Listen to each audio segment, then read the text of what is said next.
আসসালামু আলাইকুম। Hello viewers, আজকে আমি আপনাদের জন্য সুন্দর একটা ভর্তা রেসিপি নিয়ে এসেছি। তার জন্য আমি কিছু পেঁয়াজ এবং রসুন কুচি করে তেলের মধ্যে ভাজি করে নিতে আসি। এরপর আমি এই দুটো কচুর ডাঁটা এগুলো কেটে কেটে আমি আগুনে পোড়া দেব। আপনারা মনোযোগ সহকারে ভিডিওটা না টেনে দেখলে আশা করি আপনারাও পারবেন। এই আমি চুলায় পোড়া দিলাম।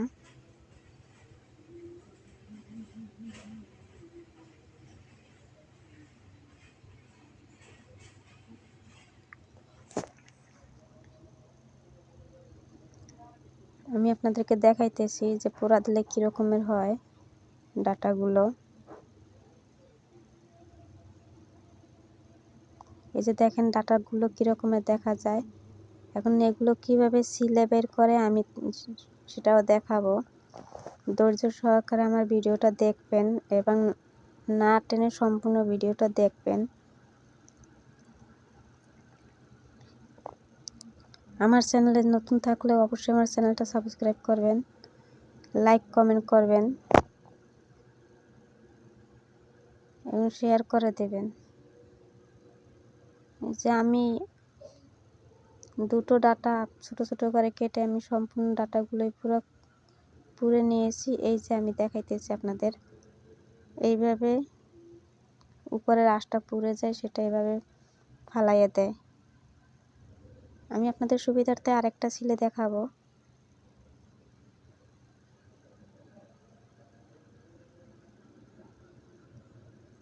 আমি আপনাদের সুবিধার্থে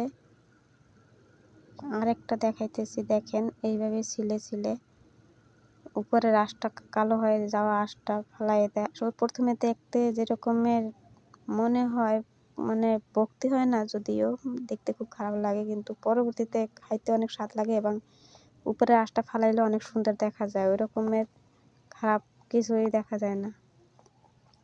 আমার এই একটা আছে, এই একটা, আমি সম্পূর্ণগুলো সবগুলো ছিলে আমি দেখাচ্ছি। যে দেখেন কি সুন্দরভাবে আমি ছিলে রেখে দিয়েছি।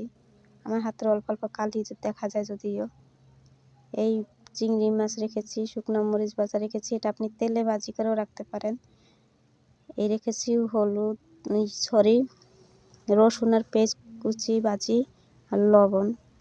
এখন আমি মরিচগুলো শিলপাটায় বাটা দেব, সাথে নিয়ে নেব লবণ।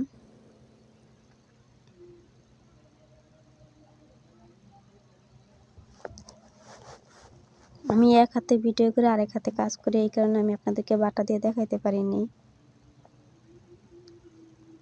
আমি সামনে চেষ্টা করব আপনাদের ভালোভাবে দেখাতে। আমি মরিচ আর লবণটা বাটা দিয়ে দিয়েছি।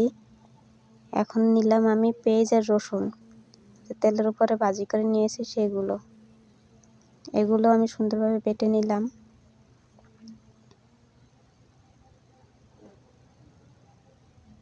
এরপরে নিয়েছি আমি চিংড়ি মাছগুলো। চিংড়ি মাছের সাথে আপনারা চাইলে টাকি মাছ বা অন্যান্য মাছ ভাজি করেও নিতে পারেন। চিংড়ি মাছ দিলেই যে হবে এমন না, আপনার টাকি মাছ আছে, অন্যান্য যে কোনো মাছ ভাজি করে সাথে দিতে পারেন। এই যে দেখেন আমার মাছ পেঁয়াজ রসুন সবগুলো আমার মিক্স করে মাছ বাটা হয়ে গেছে। এখন আমি কচুর ডাঁটাগুলো নিছি, এইগুলো আমি সুন্দরভাবে বেটে নেব।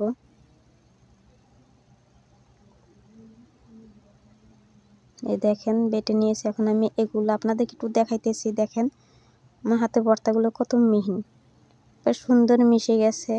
এগুলো আমি যাতে মরিচগুলো ভালোভাবে মিশে, এই জন্য আমি আরেকটা বাটা দেব। আপনারা হাত দিয়েও মিশিয়ে নিতে পারেন, কিন্তু আমি বাটা দিয়ে দিলাম।